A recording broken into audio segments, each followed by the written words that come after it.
UP TGT PGT exam की तैयारी कर रहे सभी छात्रों का आज की इस कक्षा में मैं अमित शास्त्री स्वागत करता हूं। दोस्तों, आज का वीडियो बहुत ही महत्वपूर्ण आपके लिए होने वाला है, क्योंकि आपके सिलेबस में सबसे पहले लिखा है संस्कृत के प्रमुख कवि, उनकी रचनाएं। तो वैसे कवि के नाम दिए हैं, उनके हम अलग अलग सेपरेट वीडियो ला रहे हैं। जिन कवि के नाम दिए हैं आपको पूरा सिलेबस कंप्लीट कराया जाएगा, तो उनका परिचय रचनाएं ला रहे हैं। लेकिन आज का वीडियो बहुत ही ज़्यादा महत्वपूर्ण है सारे वीडियो में। क्यों? क्योंकि जो भी क्वेश्चन संस्कृत के कवि उनकी रचनाओं से संबंधित आते हैं, चाहे वो महाकाव्य हों, खंड काव्य हों, गीति काव्य हों, कथा साहित्य हो या फिर काव्य शास्त्र हो, इससे संबंधित जो भी रचनाएं और कवि हैं उनको हम क्रम से आपके बीच में आज लेकर के आए हैं। तो उनको हमें पढ़ना है, याद करना हो। इसमें जितनी कवि रचनाएं दी हैं, यदि आपने वो पढ़ ली तो आप समझ लीजिएगा कि अब आपको ये चैप्टर आगे पढ़ने की ज़रूरत नहीं है। बाकी हम जो कवि परिचय रचनाएं पढ़ा रहे हैं उनको आप क्रम से पढ़ लीजिएगा। तो आज का वीडियो बहुत ही महत्वपूर्ण है, पूरा देखें और आज की कक्षा को हम सभी लोग प्रारंभ करते हैं। सबसे पहले हम देखते हैं संस्कृत के महाकाव्य। ठीक है, कौन कौन से महाकाव्य हैं और उनके रचनाकार कौन हैं। ठीक है, महाकाव्य पर चर्चा चल रही है। तो पहला महाकाव्य है महर्षि वाल्मीकि जी ने लिखा है रामायण। महर्षि वाल्मीकि जी का क्या है? रामायण। सबको पता है वाल्मीकि जी की रामायण फेमस है, आपको याद हो जाएगा। अब दूसरी है महर्षि वेदव्यास जी की महाभारत। ठीक है, महर्षि वेदव्यास जी ने क्या लिखी? महाभारत। याद रखिएगा, दो बिल्कुल रट लें। रामायण किनकी है? वाल्मीकि जी की। और वेदव्यास जी की है महाभारत। आगे अश्वघोष। अश्वघोष जो थे उन्होंने लिखी बुद्धचरित और सौंदर्यानंद। किसने लिखी है? अश्वघोष ने। अब बुद्ध भगवान कैसे थे? बहुत ही सुंदर थे। ठीक है, और जब वो राजकुमार थे तो क्या अश्व पर बैठ करके जाते थे। तो अश्वघोष की आप क्या कर लेंगे? बुद्ध कैसे थे? सौंदर्य से सहित थे। तो अश्वघोष की क्या हो जाएगी? बुद्धचरित और सौंदर्यानंद। ऐसे आप याद रख सकते हैं। कालिदास। महाकाव्य पढ़ रहे, केवल महाकाव्य। ठीक है, और भी रचनाएं हो सकती हैं कवियों की, लेकिन अभी हम केवल महाकाव्य देख रहे हैं। जैसे कालिदास की है, तो कालिदास ने दो महाकाव्य लिखे, कुमार शुंभा और रघुवंश। इसका हम अलग से एक वीडियो आपको लेकर के आ चुके हैं। तो कालिदास की रचनाओं को हमने रमेकर MBA ट्रिक के माध्यम से पढ़ाया था, आप वो पढ़ लिया होगा। तो कालिदास जी ने दो महाकाव्य लिखे, कुमार संभव, रघुवंश। अगला है भारवी। भारवी जी ने महाकाव्य लिखा क्रातार्जुनीय। कौन सा लिखा? क्रातार्जुनीय। हमने बताया था कि क्रात मतलब होता है शिव, और अर्जुन के बीच में जो युद्ध हुआ उसका वर्णन है, बहुत भारी युद्ध हुआ, तो भारी से भारवी, आप ऐसे याद रख सकते हैं। श्रीहर्ष, ये भी आपके सिलेबस में ही। इन्होंने कौन सा महाकाव्य लिखा? इन्होंने लिखा नैषधि चरितम। क्या लिखा? नैषधि चरितम। नैषधि के चरित्र को सुन करके हमें क्या हो गया? हर्ष हो गया। ऐसे आप याद लगा सकते हैं कि श्रीहर्ष का क्या हो जाएगा? नैषधि चरितम। अगला देखें, महाकवि माघ जो हैं उन्होंने लिखा है महाकाव्य शिशुपाल वध। ठीक है, इसको याद करने के लिए आप ऐसे याद रख सकते हैं कि शिशुपाल का वध किस महीने में हुआ? तो माघ महीने में। ऐसी ट्रिक है ये। आप कोई अपनी भी ट्रिक लगा सकते हैं। मान लो आपको हमारी ट्रिक से याद नहीं और समझ में नहीं है, तो अपनी ट्रिक लगा लें। तो शिशुपाल का वध किस महीने में हुआ? माघ में। तो माघ की रचना क्या हो गई? शिशुपाल वध। ठीक है, बाकी कथा वस्तु अलग है, अलग अलग हम जो वीडियो माघ के परिचय वाला पढ़ाएंगे उसमें पूरा आ जाएगा विस्तार से। ये वीडियो तो आप बिल्कुल पूरा देखिएगा, थोड़ा बड़ा हो सकता है लेकिन महत्वपूर्ण है। पाणिनि जी ने लिखा है महाकाव्य जम्बवती विजयम। पाणिनि जी ने कौन सा लिखा है? जम्बवती विजयम। वैसे इनकी अष्टाध्यायी व्याकरण की रचना प्रसिद्ध है, लेकिन यहाँ पे महाकाव्य कौन सा लिखा है? तो जम्बवती की विजय करा दी थी पाणिनि जी ने। ठीक है, किसकी विजय कराई? जम्बवती जी की। आगे कात्यायन ने लिखा है स्वर्गारोहणाम। कात्यायन जी ने कौन सा महाकाव्य लिखा? स्वर्ग में आरोहण कर लिया कात्यायन जी ने। ठीक है, आगे रत्नाकर जी ने लिखा है हरि विजयम। हरि विजयम। रत्नाकर मतलब क्या होता है? समुद्र। और हरि मतलब विष्णु। विष्णु भगवान कहाँ रहते हैं? समुद्र में ही तो रहते हैं। ठीक है, तो रत्नाकर मतलब समुद्र होता है, तो हरि विजयम। हरि कहाँ पर रहते हैं? समुद्र में, तो उनकी वहाँ विजय होती है। तो रत्नाकर जी ने क्या लिखा? हरि विजयम। कैसी भी ट्रिक आप लगा सकते हैं। पतंजलि ने लिखा है महानंद काव्य। महान आनंद जिस काव्य में हो।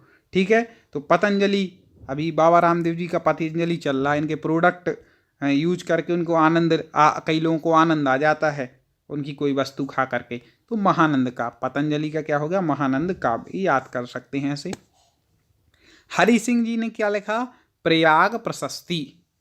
प्रयाग प्रशस्ति किसने लिखी है, हरि सिंह जी ने। प्रयाग कहाँ, प्रयाग जो है वह क्या बहुत ही धार्मिक नगरी है, तो हरि का भजन होता है वहाँ पर।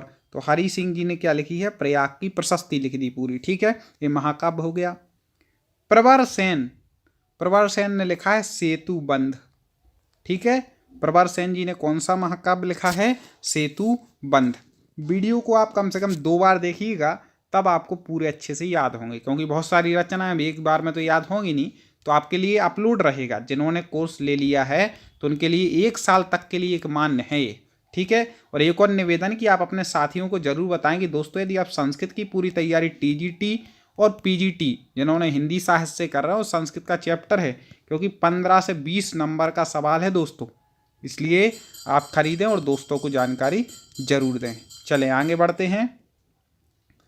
क्षेमेंद्र, क्षेमेंद्र जी ने कौन कौन से लिखे हैं तो आपको बता दें, रामायण मंजरी, रामायण मंजरी, ठीक है, और भारत मंजरी। ठीक है, क्षेमेंद्र ने कौन कौन से लिखे हैं, रामायण मंजरी और भारत मंजरी। मंजरी याद रखिएगा, क्षेमेंद्र जी ने 2 मंजरी लिखी, रामायण और भारत। ठीक है, रामायण कहाँ पर हुई है, भारत पर, भारत में हुई ना रामायण, इस प्रकार से क्षेमेंद्र जी ने लिखी है, ऐसे याद रख सकते हैं दोनों।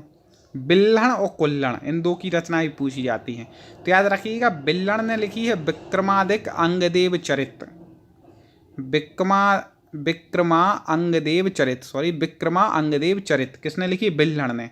अब बी से विक्रमा ऐसे लगा लेना, ठीक है, अंगदेव चरित, क्यों कंफ्यूज हो जाते हैं बिल्हण और कल्हण में, तो आपको बी से लगा लेना विक्रमा। ठीक है, इनकी रचना होगी। कल्हण जी ने लिखी है राज तरंगिणी, कल्हण जी ने कौन सी लिखी है, राज तरंगिणी। आपने देखा होगा कि कुल्हड़ में आती है, कई बार चाय आती है, तो बिल्कुल कैसी बड़ी अच्छी तरंगे मारती है, तो आप ऐसे लगा सकते हैं कल्हण जी की तरंगिणी, कौन सी, राज तरंगिणी। ठीक है, इस प्रकार से आप लगा सकते हैं बिल्हण जी और कल्हण। ठीक है, आगे बढ़ते हैं दोस्तों। समझ में तो आ रहा होगा आपको, लाइक जरूर कर देना एक बार वीडियो को। अभिनंद कादम्बरी सार रामचरित, इन्होंने कौन सी लिखी, अभिनंद जी ने कादम्बरी सार रामचरित। जिस रचना पे हम ज़्यादा जोर डालें समझ लो महत्वपूर्ण है, जैसे ये नहीं पूछी जाती, इतनी महत्वपूर्ण नहीं, फिर भी ले लिया, महाकाव्य है तो। ठीक है, आगे है पद्मगुप्त, एक इनकी है नहो सहसा चरित्र। ठीक है, ये भी ज़्यादा महत्वपूर्ण नहीं, हाँ ये ज़्यादा महत्वपूर्ण है। कुमार दास की है जानकी हरणम, जिसकी हम ट्रिक बताएं समझ लेना, वो महत्वपूर्ण है। तो कुमार दास की कौन सी है, जानकी हरणम। अब जानकी का हरण वैसे किया तो था रावण ने, लेकिन अपन को ट्रिक लगानी है, तो जो कुमार लोग होंगे वो किसी स्त्री का हरण करते हैं, करना नहीं चाहिए, गलत बात है। तो कुमार दास की क्या हो जाएगी, जानकी हरणम। तो उन्हें जिंदगी भर दास बनना पड़ेगा जो ऐसा काम करेंगे। ठीक है, जो कुमारे जानकी का हरण करेंगे जिंदगी भर दास बन के रह जाएंगे, इसलिए कुमार दास की क्या हो जाएगी, जानकी हरण। ठीक है, इस प्रकार से हमने अभी महाकाव्य पढ़ लिए। अब आगे और ग्रंथों पर चर्चा करते हैं। महाकाव्य हो गए, अब काव्य शास्त्रीय ग्रंथ हम देखते हैं कौन कौन से हैं। ठीक है, काव्य शास्त्रीय तो आप जानते हैं, जो काव्य शास्त्र होता है, रस छंद अलंकार ये सब कुछ जिसमें आते हैं। ठीक है, अब देखें, बहुत महत्वपूर्ण, आचार्य भरत मुनि ने लिखा है नाट्य शास्त्र। ठीक है, भरत मुनि जी ने क्या लिखा है, नाट्य शास्त्र। आपको सबको पता है वैसे भारत में क्या होते हैं, नाट्य वगैरह कहाँ पर होते हैं, भारत में, तो आप ऐसे लगा सकते हैं भरत मुनि जी ने क्या लिखा है, नाट्य शास्त्र। आचार्य भामय ने लिखा है काव्यालंकार। आचार्य भामय जी का ग्रंथ कौन सा है, काव्यालंकार। भामय से आप लगा लीजिएगा भौहें, भौहें का अपन क्या करते हैं, अलंकार करते हैं, उनको सजाते हैं, तो भामय जी का क्या हो जाएगा, काव्यालंकार। और दंडी जी का काव्यादर्श, काव्यादर्श। ठीक है, तो जो काव्य का दर्श नहीं करता उसको क्या दंड मिलता है, तो दंडी जी का क्या हो गया, काव्यादर्श। अब काव्य शास्त्र है आपके, उसमें आप उनके दर्शन ना करें, मतलब पढ़े नहीं काव्य दर्शन, तो आपको क्या दंड मिल जाएगा भाई, पेपर में नंबर कम आएंगे, इसलिए दंडी जी का क्या हो जाएगा, काव्यादर्श। याद रखिएगा, तीनों महत्वपूर्ण है ये। आगे के भी महत्वपूर्ण। आनंदवर्धन, आनंदवर्धन का है ध्वन्यालोक। इसको कैसे याद रखेंगे?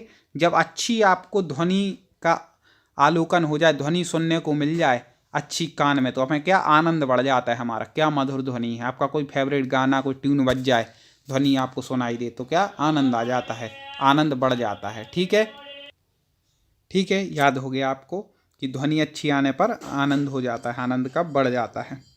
आगे है राजशेखर, इनकी क्या, ये भी आपके सिलेबस में है ही। तो राजशेखर जी ने लिखी है काव्य मीमांसा। ठीक है, राजशेखर जी ने क्या लिखी है? काव्य मीमांसा। राजा लोग ही मीमांसा कर सकते हैं, तो काव्य मीमांसा किसने? राजशेखर। ऐसे आप लगा लीजिएगा, महत्वपूर्ण है। अब देखें धनंजय और धनिक, इनकी है 10 रूपक। ठीक है, 10 रूपक किनकी है? धनंजय और धनिक। ठीक है, जो धनंजय होंगे, जो धनवान होंगे, उन्हीं के कई रूप हो सकते हैं, तो धनंजय धनक की 10 रूपक, ऐसे याद रख सकते हैं। आगे भोजराज, भोजराज की देखो कौन कौन से काव्य शास्त्री ग्रंथ हैं। कई लोग कहेंगे सर इन कवियों के और भी ग्रंथ हो, हाँ हैं, लेकिन हम केवल काव्य शास्त्री की चर्चा कर रहे हैं। जैसे ऊपर महाकाव्य, यहाँ काव्य शास्त्री ग्रंथ। ठीक है, तो ऐसे इसमें सब आ जाएंगे। तो भोजराज की है सरस्वती कंठ आवरण और श्रृंगार प्रकाश।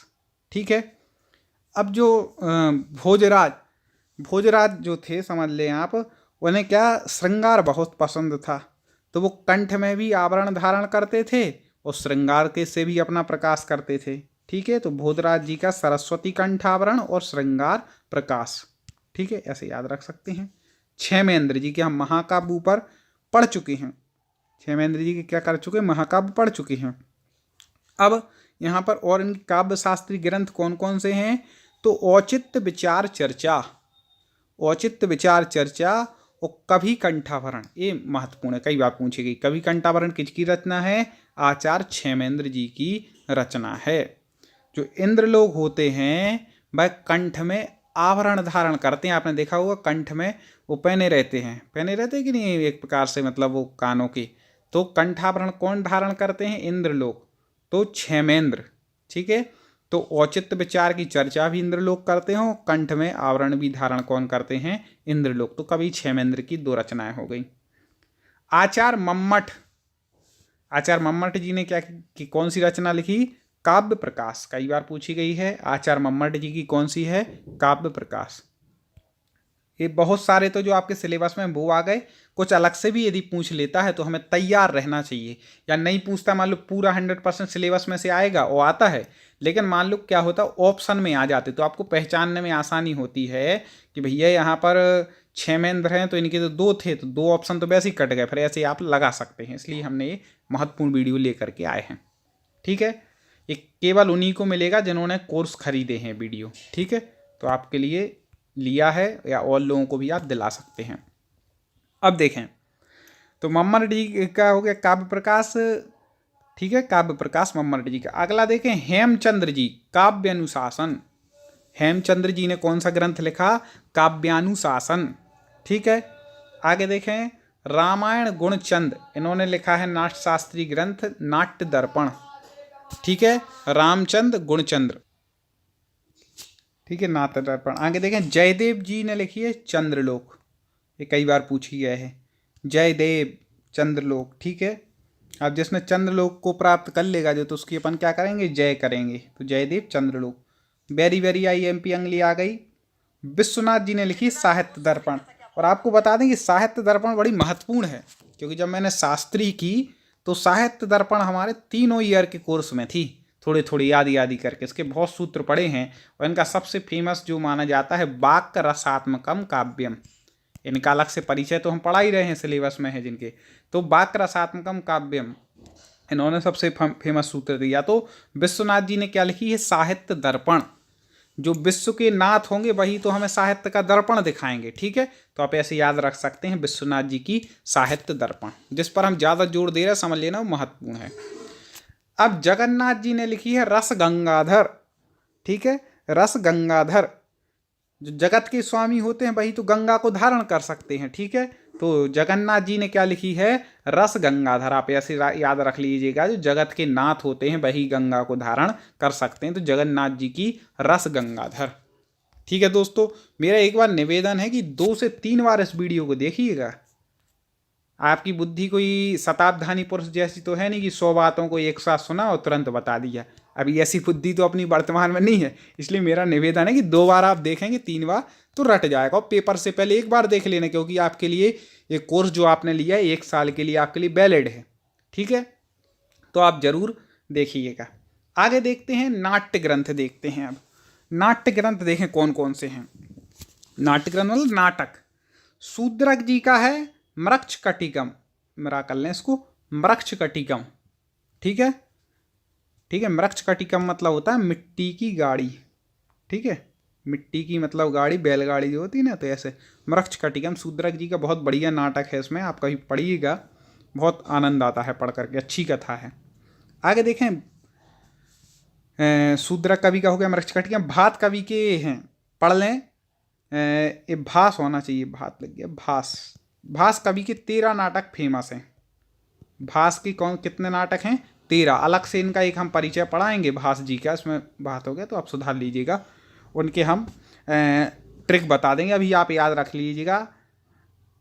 प्रतिज्ञा युगंधरायण, स्वप्नवास दत्तम, ये कई बार पूछा गया है। प्रतिमा नाटकम, अभिषेक नाटकम, अभिमार्कम, बाल चरित्रम, पंचरात्रम, उरुभंगम, दूत घटोत्कच। ये क्या है? महाकवि भास जी के नाटक हैं। यहाँ से भी याद कर लीजिएगा, अलग से भी हम आपको पढ़ाएंगे, ट्रिक बता देंगे, पूरा बना लेंगे ट्रिक, जैसे कालिदास जी की बनाई थी रमे करे MBA वैसी। कालिदास जी के नाटक कौन कौन से हैं? 3 नाटक हैं। हमने बताया था कि 2 महाकाव्य लिखे कालिदास जी ने, 3 नाटक लिखे, 2 खंड काव्य लिखे। ठीक है, तो ऐसे 7 रचनाएं इनकी हैं। तो 3 नाटक कौन कौन से? अभिज्ञान शाकुंतलम, मालविकाग्निमित्रम, विक्रमोम वर्षियम। महाकाव्य हम पढ़ चुके हैं रघुवंश और कुमार संभव। ठीक है, इसके बाद खंड काव्य में है गीति काव्य के, खंड काव्य के अंतर्गत गीति काव्य में है मेघदूत, और एक है फिर खंड काव्य ऋतु संहार। इस प्रकार से इनकी 7 रचनाएं हैं। विशाखा दत्त जी की मुद्रा राक्षसम। मुद्रा राक्षसम किसकी रचना है? विशाखा दत्त जी की। ठीक है, कहीं कहीं थोड़ा टाइपिंग मिस्टेक है, एक आध जगह हम सुधरवा देते हैं, देख लीजिएगा। हर्षवर्धनम। अब देखो हर्षवर्धन की रचनाएं कैसे याद करेंगे? हर्ष कब बढ़ेगा? प्रिय दर्शनी, दर्शिका, जहां अपनी कोई प्रिय वस्तु को देख लेंगे तब। रत्नावली, रत्नों की हमें आवली दिख जाए, पंक्ति दिख जाए तो हमें क्या हो जाएगा? हर्ष। और नागानंद, आनंद आ जाए जब, तो इस प्रकार से हर्षवर्धन की क्या? प्रिय दर्शिका, रत्नावली और नागानंद, 3 रचनाएं हैं। भवभूति जी पढ़ा चुके हम पहले वीडियो में, फिर भी देख लीजिए। मालती माधव, महावीर चरित, उत्तम रामचरित। ठीक है, ठीक है, भवभूति जी ने क्या लिखा? महावीर चरित, उत्तर रामचरित और मालती माधव। राजशेखर की कौन कौन सी हैं? कर्पूर मंजरी नाटक बता रहे हैं कौन कौन से नाटक हैं। कर्पूर मंजरी और बाल रामायण, ये राजशेखर जी ने लिखे हैं, ये 2 नाटक। ठीक है, कर्पूर मंजरी और बाल रामायण। आगे देखें, इनके मंजरी ज़्यादा आते हैं, अपन ने ऊपर महाकाव्य भी पढ़े थे। बाणभट्ट जी ने कौन से लिखे नाटक? पार्वती परिणय और मुकुट ताड़ीदक। ठीक है, बाणभट्ट जी ने कौन से लिखे? पार्वती परिणय, पार्वती जी का परिणय कराया भट्ट जी ने, और मुकुट ताड़ीदक, ये 2 रचनाएं बाणभट्ट जी ने लिखी, याद कर लीजिएगा, महत्वपूर्ण है। आगे भट्ट नारायण जी का बैणी संहारम, बैणी कर ले इसको, बैणी संहारम किसकी है? भट्ट नारायण जी की। वास्य घोष जी की है सारीपुत्र प्रकरणम। ठीक है, सारीपुत्र प्रकरणम, सारीपुत्र। ठीक है, तो बुद्ध जी के संबंध में उन्होंने ज़्यादा लिखा है। ठीक है, तो बुद्ध चरित्र अपन वो देख चुके थे कि नहीं ऊपर। और सारीपुत्र प्रकरण भी आस्य घोष जी की ही कथा है। ठीक है, सौंदर्यानंद भी अपन ने पढ़ा था, महाकाव्य इनका है। अब देखें, अभी अपन महाकाव्य पढ़ चुके हैं, वो रचनाएं ली हैं जो आपके पेपर में, मैं समझता हूँ इससे बाहर से कुछ नहीं आएगा आपका। ठीक है, 99% आपने कवर कर लिया। ये पूरा वीडियो पढ़ लो, और हर कवि के जो हमने अलग से पर्सनल आपको जो आपके सिलेबस में है वो हम बता रहे हैं कवि और उनका परिचय, और जो उससे संबंधित बता रहे वो पढ़ लो। बस इतना हो गया कवि उनके परिचय में, इससे आगे आपको कुछ नहीं पढ़ना। इसके बाद संधि समास, संधि की हमने ट्रिक से पढ़ा दी है, समास भी आपके लिए लेकर के आएंगे, पूरा सिलेबस आपका कवर हो जाएगा, बस थोड़ा धैर्य धारण करना, ठीक है। खंड काव्य, गीति काव्य देखें, कालिदास जी ने कौन कौन से खंड काव्य लिखे अभी ऊपर ही बता चुके, ऋषि संहार और मेघदूत। अब भर्तृहरि जी का देखें, इन्होंने लिखे हैं नीति शतक, श्रृंगार शतक और वैराग्य शतक। पहले तो शतक लगा लें, भर्तृहरि जी ने क्या लिखे शतक रूप में, तो नीति, श्रृंगार और वैराग्य। देखो तो सबसे पहले उन्होंने क्या किया कि नीति बनाई, ठीक है, फिर उन्होंने उसके हिसाब से श्रृंगार किया, और जब उन्होंने देखा कि भाई ये नीति तो हमने बना ली, श्रृंगार में मजा नहीं आ रहा है, वैराग को धारण करना है, तो उन्होंने क्या धारण कर लिया, वैराग्य को, तभी तो वो हरि बने। भर्तृहरि हरि कैसे भाई, ये ऐसी कोई कहानी सही नहीं है, हम तो आपको याद कराने के लिए कर रहे हैं, बाकी उन्होंने तो नीति की बातें लिखी, ठीक है, उनकी कई नीतियाँ फेमस हैं। तो वो हरि कैसे बने भर्तृहरि, कि उन्होंने पहले नीति बनाई, फिर श्रृंगार किया, फिर उन्हें वैराग्य हो गया, तो नीति शतक, श्रृंगार शतक और वैराग्य शतक। अब गीत गोविंद, हम गोविंद के गीत गाएंगे तो बीच में क्या बोलेंगे, जय जय जय, तो जय देव, ठीक है, जय देव बोलेंगे ना, गोविंद के गीत गाएंगे तो जय देव। अब देखें हाल, इनने क्या लिखी, गाथा सप्तशती। इसका धोई कवि ने लिखी है पवनदूत, बिल्हण की है चोर पंचासिका, ये सामान्य रचना है इसलिए स्पीड से ले रहे हैं। मयूर भट्ट जी की है सूर्य शतकम, सूर्य शतक किसकी है, मयूर भट्ट जी की। अब हम देखते हैं कथा साहित्य, कथाएं कौन कौन सी हैं। कथा साहित्य के अंतर्गत देखते हैं कौन कौन से प्रसिद्ध कथा साहित्य हैं जो आपके पेपर में पूछे जाते हैं संस्कृत के। विष्णु शर्मा की पंचतंत्र सबने सुनी है, कोई वो नहीं है। अब कवि गुणाद की जो है बृहत कथा है।